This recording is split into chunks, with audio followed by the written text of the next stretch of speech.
ভারতীয় শেয়ার বাজারের লেটেস্ট কিছু তথ্য আপনাদের সামনে এখন তুলে ধরব। টাইটান কোম্পানির কোয়ার্টার 3 বিজনেস আপডেট আসার পর শেয়ারে 3% বৃদ্ধি পেয়েছে।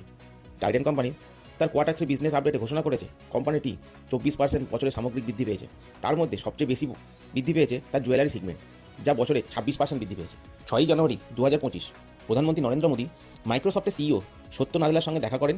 তারা উভয়ই একসাথে প্রযুক্তি উদ্ভাবন এবং কৃত্রিম বুদ্ধিমত্তা সম্পর্কিত অনেক গুরুত্বপূর্ণ বিষয় নিয়ে আলোচনা করেছেন। স্ট্যান্ডার্ড গ্লাস লাইনিং তার 410 কোটি টাকার আইপিও ওপেন করে দিয়েছে। আইপিওটি 8ই জানুয়ারি পর্যন্ত খোলা থাকবে, যেখানে শেয়ার প্রাইস ব্যান্ড 133 টাকা থেকে 140 টাকা রাখা হয়েছে।